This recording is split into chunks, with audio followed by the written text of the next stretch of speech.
Welcome to the Ferris Love podcast, Single Not Stalled, pursuing sanctity in your singleness. This podcast is for Catholic women who find themselves living the single life, whether it's by choice, vocation, or circumstance. Here we believe that this time is not just a waiting period, but a season rich with purpose, growth, and grace. Join your hosts, Monica and Katie, two sisters navigating the single life from different perspectives as we dive into conversations about faith, friendship, professional growth, and finding joy in the everyday. Let's embrace this extraordinary journey together. Hi, Katie. Hey, Monica. How How's are it you? going? It sounds like you Good. have your windows open. I do. That's my joy for the week, that it's finally, we've turned a corner here in Chicago, knock on wood, and it's been really lovely. So yes, I have my windows open. I do turn my air on at night because I'm an absolute baby when it comes to my sleep. That's so I'm funny. like, I can't deal with like the humidity. And my apartment warms up pretty quickly, but yes, I have a lot of my windows open. So if you hear birds in the background, that's why. They're very active today. Yeah, they are. They clearly are also excited about the weather. They are. That's funny. This morning I had like 30 minutes between calls and I was like, oh, I'm gonna set my little like porch up, my little like deck patio Yeah. area or whatever. And I moved a couple of my indoor plants outdoors for the summer, which they do Yeah. well. There's a couple of them that do well, and then like finally hung my twinkle lights and whatnot. So that's definitely a joy for me for this week because it's definitely, although it's super, there's like pollen everywhere. So everything is kind of coated in a Gross. light yellow dust Gross. right now, but that's all right. Just take a couple Claritin and That's we're good, true. good to That's go. right. That's right. You keep on keeping on. You know what? It's worth it after like the long winter. I'm like, I don't Oh, yeah, care. yeah. I'll just take it. Totally. I'll I'm take like, it I'm for a here few for weeks. it. Yeah, It's true. absolutely. So last week we talked about kind of doing difficult things Mm-hmm. while kind of balancing it with this idea of like, is um God's will for you the hardest thing? And Mm-hmm. um and it was interesting actually, like really apropos. I was listening to a podcast after it, and there was a priest that was talking about how everyone's like, oh my gosh, like how can you live this like celibacy? And he's like, it's interesting because like for you look at that and you think like, gosh, this is so hard. And I look at you and think, gosh, that is so hard. Yeah. Like parenthood is so hard. And he goes, and while this is difficult, because I'm called to it, I Mm. can do it and I Yeah. want it. And I look at yours and I'm like, and I think that that's actually kind of a really great summary of what we were talking about Mm-hmm. last week and some of the homework of kind of discerning, do you need to push yourself to do harder things? Are we just scared? Or are we just white knuckling our way through life because that's what we think God wants of us? And that Right. the right call and the right place for our heart will be difficult, but doable for Not, you. Like yeah, it, not it's going it's impossible. going to require effort, but it'll feel easy because it's like these acts of love and what feels right for your heart Mm-hmm. is easy. It's not effortless, but it's easy. And Sure. so yeah, we have to put work in. We have to recommit ourselves to a process that we've, set our mind to at times. But when you really want something, or when it really resonates with you, you can do a lot in that space Right. more than No, someone else it's who's not well fitted. right. Yeah. Who's not actually called to that way of life or that thing or whatever. That's funny. I always tell people that too. Like you were saying, this priest in the podcast, because they're like, oh my gosh, like I can't even imagine like never getting married, never having kids. And I'm like, yeah, I can't imagine being married and having kids right now. And like, I look at some of them, or like I was talking to this woman the other day and she has 4 kids, like under the age of 6 or something like that. And she was like, oh, I haven't gone on a date in forever. And I was like, you need to go out on a date. And she was like, it's just been so crazy. She's like, oh, but you have such a hard life. And I was like, okay, no, not at all. Comparatively, I don't think so. But I have the vocation for that, and she has the vocation for that, Mhm, mhm, mhm. Yeah, and So, that God puts those desires in your heart, right? And it doesn't mean that you don't think about another. You should actually, like, you should discern and be like, oh, for sure. is celibate or, religious life for me, or is marriage for me? And that's part of this discernment process. But it's in that stillness of your heart where you feel maybe like inclined and at peace in one direction is Hmm. where, you're really being pulled, and that to think that I have to do this because it Right. is, um and that's a little bit of it's a good segue into what Katie and I are going to talk about today, which is like, what is the definition of success? And sort Mm, of oh, it's successful for me if I'm a successful Catholic if I just take all of this suffering and just white knuckle my way through so that I do the hardest and best thing. And kind of this idea of like, well, like, let's take a step back, or like, I'm Mhm. successful if I get married. And it's like, well, just because you get married doesn't mean you did it right. It doesn't mean that That's it was true. the right person. And so, Mhm. talking today a little bit about challenging maybe these beliefs or definitions Mhm. we hold or that are tied to success. Mhm. I think it's so interesting because I think, you scroll through Instagram for 2 seconds or TikTok or whatever, and you are inundated with things that indicate success, and Mm, that you feel this push, this pull, whatever, to, like, be doing something or looking a certain way or eating a certain way, or I don't know, making sourdough because everyone's doing it. yeah. And like you gotta get creative, and then there's gotta be flowers on your sourdough, and then you gotta make your sourdough into like flowers with bagels and all. I'm like, wait, what? What? Like, but that so many things are like indicators of success these days that Mhm. really are kind of false gods or like false prophets of what Mm. your life should really be about or what actually success would be for you. Um, Not that sourdough starters aren't success necessarily, but it's not for everyone, or I am whatever. trying to bring mine back to life as we speak. Oh, that's funny. Um, I want to start a kombucha. see, I think that well, and I think this is actually why so many people are unhappy because Mm, they're chasing what they think is success, and they get yep. there, they get close, and they wonder why am I still unhappy? I heard someone, I think it was a famous person, and he said the difference between an unhappy or depressed poor person and rich person is that the poor person still has hope that wealth will make them happy, and the rich person has Mm, just realized it will not. And yeah. so that's like, well, and this is probably one of the most common denominators I see amongst my clients is that many people are looking for external solutions to internal problems. And we think Yeah. success, as marked by XYZ, will fix, heal, change, soothe something within me. And Hmm. and the problem is that that will never happen. It's Never. so interesting. I think I saw a study now. I don't remember the exact figure, but I think it was $75,000 a year Hmm. is what you need to make to be. I think it's 75. I think it's like right around there, right? Like household income, it can include, whatever, should be around there. And that takes care of your basic needs and it gives you a little bit of money to like, throw around at some Sure. fun things, etc. Any more than that, you have diminishing returns on happiness. Hmm. Hmm. Just statistically speaking, right? And then any less than that, you are struggling, so your life is just a little bit harder, right? Right. And I think like that is a really interesting thing because it's true. I think often, like you were saying, throwing these like looking for solutions to internal problems. I think probably a Mhm. lot of people who listen probably make right around there or more than that and think if I just Sure. had a little bit more money, things would be easier, right? Or it would be better, or I would be able to do X, Y, and Z. And therefore, when in reality, that's not the actual issue, right? The amount that is in your bank account or what's coming in. Like Yeah, it's other things. it's what you think will make you happy, and it's not even that. I do think certain successes will make you happy or could make you happier or more fulfilled as Sure. long as they're in line with who you are and for what you were made.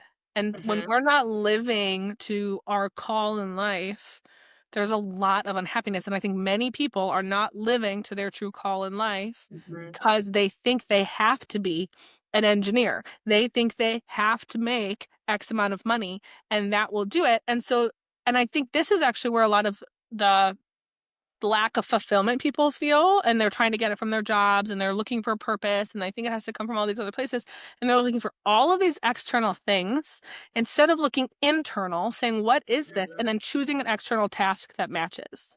Hmm. This is interesting. So it's making me think of when I finally decided to quit working for someone else and start my own business. Mhm. And it's funny because I had this idea 15, 12, 15 years before I actually did it. Hmm. 6, 8, 10, yeah, 12 years. 12 years before I actually started my own business, I had this idea. I think I would be best running my own business. And I didn't pull the trigger for a long time, and then I had 5 billion different jobs, which if anyone knows my work history, it's psycho. I'm, like, all over the place. I've did a million things, right? But for me, I think I finally found, like, professional success when I finally was like, "I don't work well under a boss." Like, I don't work well in cubicle life because I did that Mm. many years, etcetera. Like, for me, professional success is like being able to make my own hours Mm. and run my own business. And I Well, think definitely I see much more like happiness in that sense. Like, yes, it's way mhm. more stressful, but definitely much more like internal happiness, long term, Well, the moving it. difficulty feels sustainable because it's in line, Right. right? And Right. I think, and I'll share for you. As you were talking, I was like, well, your work history is actually a perfect example of this because for a long time you were teaching and Yeah. everyone was like, Katie, you're so good at this. Katie, the girls are Mhm. really benefiting from this. Katie, you're really making sustainable impact and change here. Like, this is so great. And Mhm. and sometimes we wrestle with ourselves and we say, like, how can I be doing something that, like, the day to day isn't terrible, but I'm not No. happy. Yeah. Yeah, and I'm actually creating, allegedly, a lot of meaning, and I'm really Right. good at this, and people are happy, so why am I not? Right. And so we can stay stuck. We can say, "Well, I need to stay here because I'm doing good things, because I'm good Mhm. at it." Because I think to tune into yourself and say, "Where would I be best suited? What are the Mhm. gifts and talents God gave me, Right. and how can I take those and apply it to something?" Mhm. And then we're thriving. It's not that it's easy, it's not that it's not a job, but we start Mhm. to feel, I think, steadier in life. I think we find more fulfillment in what we do instead of just being somewhere. Because this is sort of what I think other people are telling me I should do, and I should find happiness and meaning here, so I'll just stay. And Mhm. I think so many people are kinda living a half life in a sense because they have a Mhm. weird definition of success and purpose, Mhm. and they're just not tuning into themselves. Right. Yeah, because I think, like, I have a number of friends who are single in their 30s, um, who have really successful jobs that they hate, Mhm. and they will not leave them. And Mm. I don't understand. I don't understand. And now, don't get me wrong, in my 30s, I also was a teacher for a while, but I spent those 6 years being a teacher also trying to figure stuff out and being Sure. like, "Okay, no, this isn't working, like, maybe I'll tweak here, maybe I'll move there," like, that kind of a thing. But I think for a lot of them, it's because they're living the world, their families, whatever definition of success, Mm. right? They have good money, they have a large IRA, right? They, have the time, like their businesses give them time to take off to go travel or do whatever, right? So like by worldly standards and by the way their parents look at it, right? Or their cousins or whatever, their aunts and uncles, they're like, "Oh, you're so successful." But they hate their jobs. Mhm. And it's this interesting thing, and I'm always like, "Quit your job. Quit your Run job. away. Like, do something else." But it's scary, I think, especially when you're living, quote unquote, "the world's idea of success" or your Mhm. family's idea of success, to leave those things behind.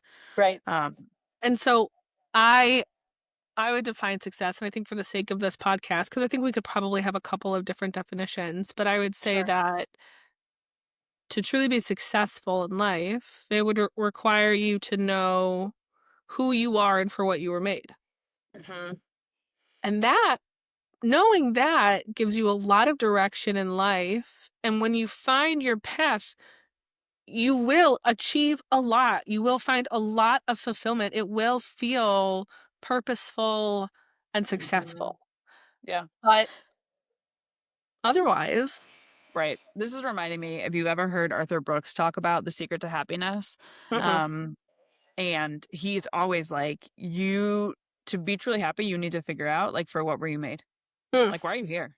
Like, mhm, what are you doing?" I mean, Simon Sinek, the same. Like, what's your why? Like, you got to find your mhm, why. Like, what's your purpose mhm. here? And it's true. I think a lot of us allow other people or other things to answer that question for us. right? Why am I here? Whatever. You could go with the Great Baltimore Catechism one, which is old school, but like to know, love, and serve God in this life and the next, which like, yes, okay, big picture, sure. Okay, great. However, how are you going to know, love, and serve him in this life? Mm. Like how? Like that's the question. Like, okay, great, you're gonna do that, but how are you gonna Yeah, do that? Like what yeah, that gifts and takes talents like do you a lose? it takes like a deep knowing because it's like again, what does it mean to serve? Well, to serve in the way that you were called, to know Right. like to love is to be in a relationship. How can you be in a relationship with someone you don't know? And anyone who's been in Mm-hmm. a relationship before like requires communication and effort. And then like I like I'm thinking about like all of the boyfriends I've had, and I'm like, yeah, but serving each of them would have looked different because they had our relationship was Sure. different. They had different needs. Sure. So like, how could you know how to do that unless you know? It's like you know, but you don't know. Mm-hmm. Mm-hmm. And the Yeah. challenge is to find out. And I think I was listening to this other podcast.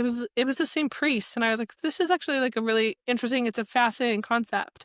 But his Mm-hmm. premise was that when we hear in scripture that God has called us by name, Mm-hmm. what does that mean to you when you hear that? Like, Mm. kind of stop and think, like, what does that mean? Like, and then the challenge is, what did he call you?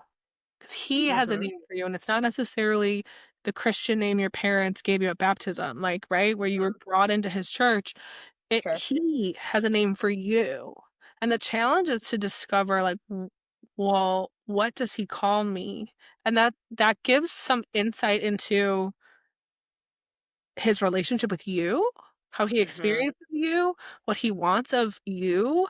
And that is going to start to give us like clues and insights into like how we live to our identity. Identity informs doing. If I believe I'm stupid, guess how you start to act?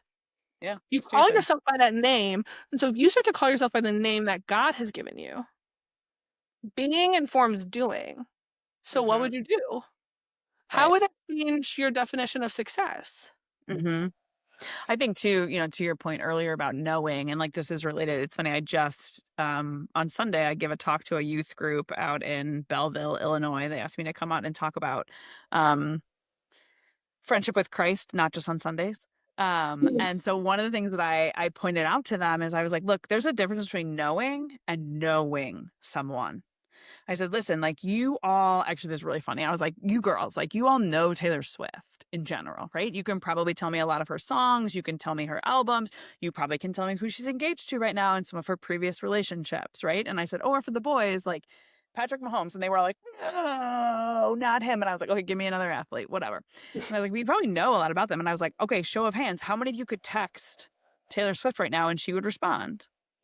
You don't How know many of you her. can go out and grab a sandwich, or a coffee with, so and so? And they're like, well, no. And I said, exactly. Like, that's the difference between knowing someone and knowing someone. And we want to make sure that we don't just know Jesus by like reading the Gospels and like, yeah, okay, his mom's name was Mary and his dad was Joseph.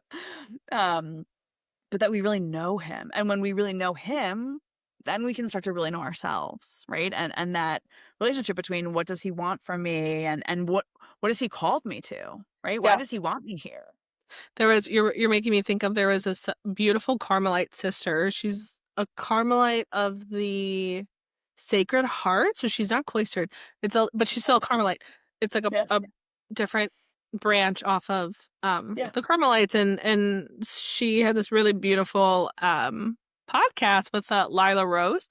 But one Mm. of the things she said, because Lila asked her, she goes, "So is Jesus like Jonathan Rumi or Jim Caviezel? Like when you picture him, who are you We all picturing? have our preferences. We all right? Who's your Jesus preference?" And she laughed. She's like, "That is so good." And she goes, "Neither, because when you fall in love with Christ, he has his deep relationship with you, and the image he puts of himself on your heart is Mm. unique to you. Mm. So how you see him, how you encounter him is unique to your heart. And that's true for all of us. That Mm-hmm. yeah, sometimes it's helpful to have an image to curate in my mind to help with prayer or understanding concepts. But the challenge for each of us is to know like intimately what your relationship looks like with Mm-hmm. Christ, like what he specifically calls you, what he looks like to you, what he speaks to Mhm. in your heart, and that Right. that is going to be unique and different. And it's true, like, you could ask all Katie and I have, there's 9 of us, and you could ask each of us to, like, describe our parents and the relationship with our parents, and we may have some words in common for the Mhm. descriptor, but so much of our relationship and our image of the parent in our mind is colored through relationship and experience, and Sure. it's my eyes and lens, and none are wrong. They're Right. all true, and even they're all different, and so there's Mhm. something, like, unique about that to kinda think about as we start to challenge what does it mean to be successful? Because I think that we've talked a lot about, well, like, oh, success in the world is XYZ, but like, what are you holding in your heart, which parallels very well with like last week's episode of like, what are you holding as like the success of a Catholic? That it's like you pick the hardest Mhm. vocation and that's success. That means you loved Right. God. Or the Mhm. success is that you have to get married, which is why you're so unhappy. Like, success means that I got married and I had 15 kids. And what if that's not going to happen? And we have to let go of maybe what the world and even the church, or people in the church rather, People in the church. say Mhm. success is. And we have to tune Right. in to God and say, what is success in my life? What do you want me to succeed in? Right. And like, where do you want me right now to succeed? Right. So like for our listeners, right, single, like he's not asking you right now to succeed as a married person. He's not, because you're not there. Right. That's not what he's looking for. Right. He's Mhm. looking for you to succeed right now as you are as a single person.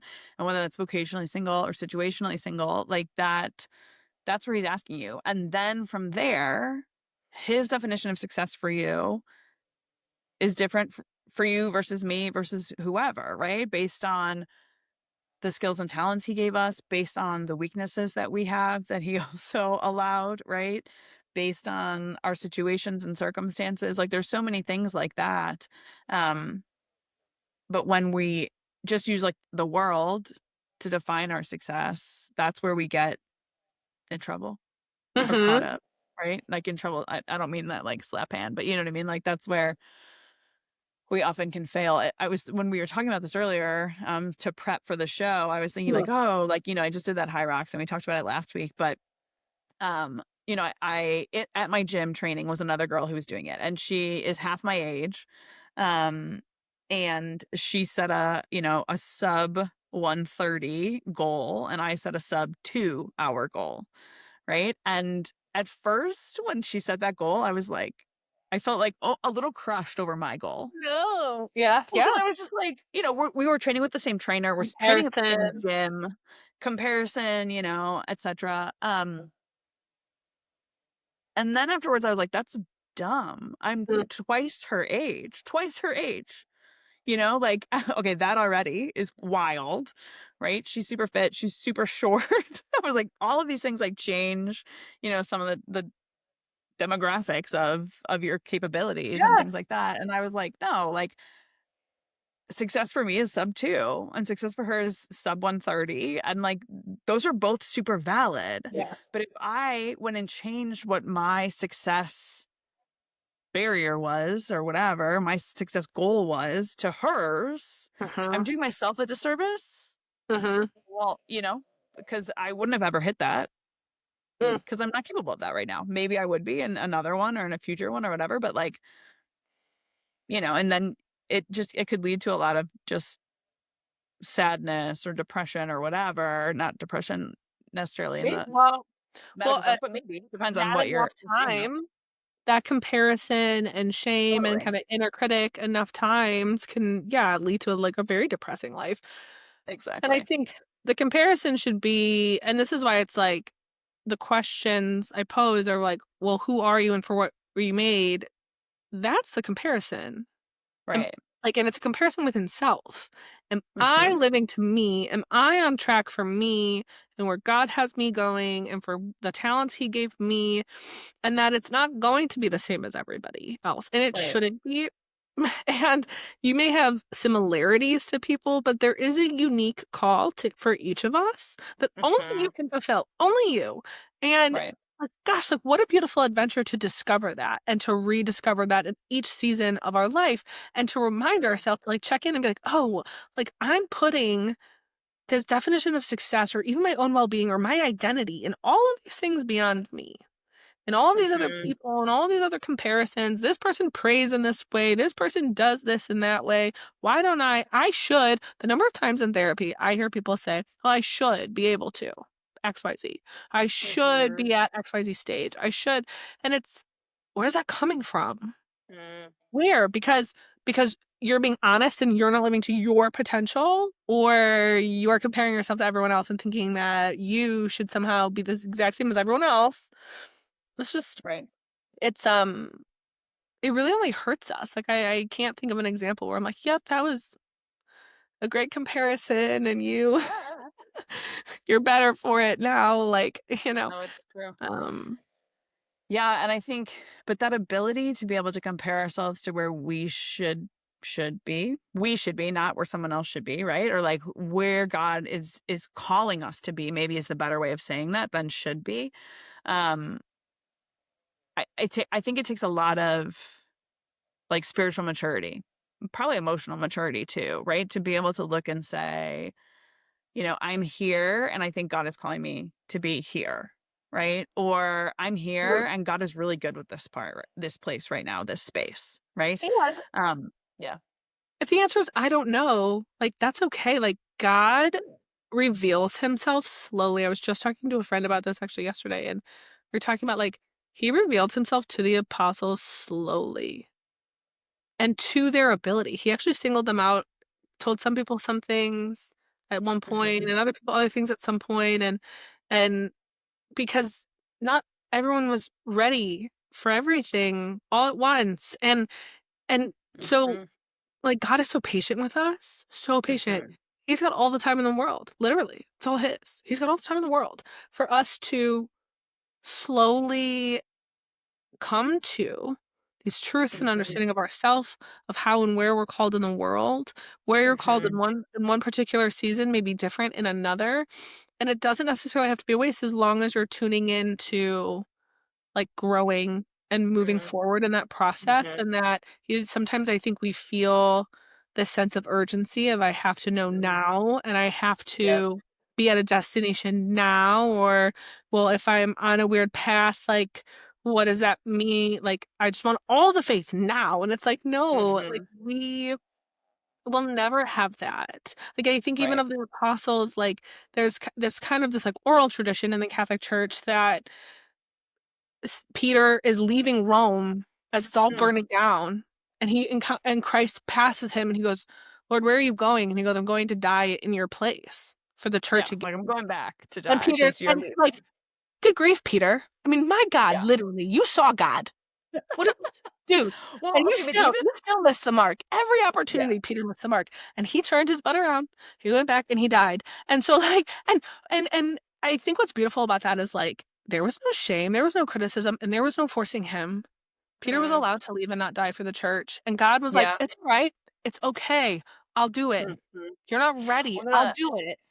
so one of the passages that I've been praying with recently, that I think speaks to this exactly, like God meets us where we're at, right? And sometimes that means maybe even less than we're capable of right now, because this is where we're at, right? And so you look at the encounter between Christ and Simon Peter after the resurrection, when he comes to him and says, Simon Peter, do you love me? Right? And the English translation is horrible. Well, we just don't have that many words for love as other languages do, right? But in the actual original Bible, Christ says, Peter, do you love me, with agape love, which is the love of Christ, right? Like the self-sacrificial, I'm willing to die for you kind of love. Simon Peter, do you love me? And Simon Peter responds, and in the English, it just says, yes, Lord, I love you, which is like, cool. Christ is like, do you love me? And Peter's like, do you love me? But in the actual, Peter responds, yes, Lord, I love you, with friendship love. So God asked, do you love me with sacrificial, will you die for me love? And he said, yeah, Lord, I love you with friendship love. Yeah, it's like, Christ "Do you asks love me? again. Yeah, I like you. Do Christ you?" asks again, do you love me with the sacrificial love? Peter says, yeah, I love you with friendship love. And so the third time Christ asks Peter, do you love me with friendship love? Like he doesn't lower the standard, because eventually Peter does love Christ with agape love and he goes and dies for him, right? And like for the church and whatnot. But Christ Christ knows where Peter's at. And so the third time he says, Peter, do you love me with friendship love? And that's when Peter responds with the like, Lord, you know all things. You know I love you with friendship love. Like I told you that already. Right. But like I think it's just so profound with how Christ is, right? He's like, hey, here's the bar. Can we hit this? Peter's like, I'm down here right now. No. It's like, okay, one more time. What do we think? Can we hit this bar? Peter's like, I'm here. And he's like, okay, the bar is here now. And we'll work our way up. But like that's where we're at right now. And like that's okay. Right. That's good. And I think the same with us, right? That we can sometimes look and be like, okay, yeah, okay, here's the bar, sanctity, whatever, canonization. But we're not there quite yet. And our Lord's okay with that because he's gonna meet us where we're at and he's gonna slowly help us move up, Yeah. to that Well, idea. and that there's no like pressure or shame in this. And like I think even like oftentimes in the Bible, like God changes the names of people when he calls them because Yeah, he I love that. has a name for you that holds meaning. And so to discover that is to also discover your purpose, which I think is just so beautiful. And so and there's zero like criticism or shame. Like Christ says nothing about Peter's denial of him. He knows you denied me. And he just approaches him with like a lot of love and questions. And even there, where you're like, you're dropping the ball again, Pete. Like, come on, man. Yeah. He drops that standard. Or Thomas. Yeah. Like he doesn't say, Thomas, how could you possibly not believe? Or my miracle is not enough. He just said, hey, hey Thomas, I know you're struggling. Come touch my side. Right? Do you need more evidence? What do you need from me? I'll give you. And that like, so too with us and all of our struggles and all of these difficulties and I can imagine him looking at us in this idea of like just kind of sprinting on this hamster wheel of success. Yeah. And like, oh, just like so endearingly being like, oh, are you ready to get off yet? No? Okay. Yeah, right. Like you don't need that. I'm not asking for that. We have a different way for you. You'll be running, but just differently, like, and that there's something like he probably finds just like really endearing. I just keep picturing like toddlers. It's like you see a toddler doing something and they're making it exponentially more difficult, and you're just like, wow, right? And then they complete a simple task, and you're just like, man. Our nephew the other day, I was over at my sister's house, and he wanted the tape taken off of a box, a shipping box, and he turned to me, and goes, Auntie Mara, help. And I said, oh, buddy, I think you can do it. And he's trying. And I was like, you can do it. You can figure it out. I believe in you. And he got this one part like off and the box like moved. And the look of like pure joy on his face. And he looked at me and I said, I am so proud of you. I knew you could do this. And he's trying. And then every time he had to take the tape off of like another area. And every time he got a little headway on it, he turned and goes, are you proud of me? Are you proud of me? And I said, I am so proud of you. He goes, okay. And he'd go back and he'd like try again. He was making it 50 million times harder than it needed to be. I could have stepped in and done it in 2 seconds. And yet like God kind of like lets us struggle and figure it out. And he's sitting there just like, wow, this is pathetic but adorable. Like it's really just you're trying so hard. That's the beauty of the freedom that he gives us, right? Like he gives you the freedom to do it the hard way or the easy way, or to do it with him or do it without him, right? Like there's so many options he gives you because he wants you to be free and he wants you to pick him and he wants you, and I think often that's the problem when we're chasing these worldly ideas of success, or just even the ones that we have in our head that we think are good. And it's not necessarily that any of them are bad, quote unquote, right? But maybe they're bad for us, right? Maybe this isn't where we're supposed to be going, right? But even in that, he's like, okay, like here's your options, like go for it. But we're gonna find like most happiness and fulfillment, really most success in figuring out where he's calling us to be in this moment, and then like chasing after that, as opposed to chasing after all of these worldly things. And again, it's not that like, it's not that we're not chasing necessarily some worldly things. Like we want to be really good at our job, right? We want to have a good job. We need to be able to pay our bills.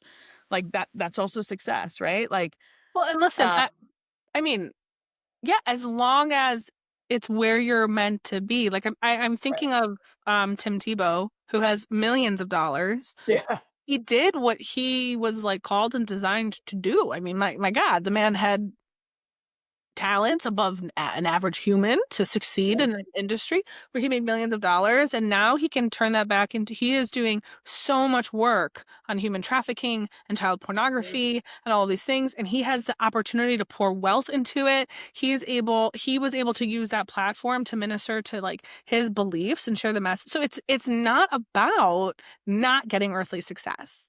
It's Right. just about the fact that is your earthly success congruent with your identity and not your identity alone. Mhm. That's Yeah, what it exactly. I think there's this big, I don't know what to say. Like, there's this idea, I think, in some circles of the church that like you shouldn't look for earthly success. Like, you shouldn't have is. a lot of money. You shouldn't be wealthy, right? That Catholics shouldn't be these things. Right. But again, I think it's a misunderstanding too of how we can then use these gifts and talents, including the money that we have, Hmm. for good things, right? If Tim Tebow was like, no, I'm a really good Christian, I can't make money, there would probably be a lot more kids in being trafficked right now, Sure. right? But because he took advantage of the talents that he was given, played some good football for a while, right? Was never like a Patrick Mahomes, but was still like, good in his own right, you know, he's now able to do so much more Mhm. with that money, right? And with that clout that he now has, um, than he would have been able to if he was like, no, I can't be a household name and I can't Well, make and money. I think that success ultimately brings you internal success and fulfillment because it's in line with and congruent with like your call and identity. Because you could Mhm. take the same exact person For and sure. disconnect them from their call and identity, and they'll look at the fame and they'll look at the money and they'll be unhappy and they'll wonder why. Right. And so this is why like our premise today, and this might be like a good place to wrap up, is to think about, well, who am I and for what was I made? And Mhm. can I align that with the pursuits of my life? All Mhm. hobbies, Yeah. friendships, career, all of these things. And when I can align, and when I know that and I know how to like weigh and measure decisions in my Mhm. life up against this truth Mhm. about me, life gets a whole lot easier. Yeah. Yeah. I agree. I think it's a great thing to just consider and like look at the various aspects of our life and these things and see like, is this where God's calling me to now? And is this living that idea of like who I am and what I was made for? And sometimes that's gonna mean some realignment of things, which might be difficult or might be challenging, but it's not that you have to like overhaul your life tomorrow. Maybe start with one or two things. You're like, Oh, if you actually, do. this isn't serving me. This isn't what he's asking me to do right now, right? Mhm. And go from there. Yeah, I think it's good. There's so many aspects and areas we could look at, but You know, we for could. now, that's it this week on Single Not Stalled. We hope this episode gave you new insights and a renewed sense of purpose in your daily life. Wherever you are on your journey, remember that God is with you, and this season is filled with opportunities to grow, flourish, and make an impact. If you're loving the podcast, please take a moment to rate and review it. It helps more women like you find this community. And don't forget to subscribe so you never miss an episode. Join us on social media at Single Not Stalled. We'd love to hear your thoughts and ideas. Until next time, keep living fully and walking boldly.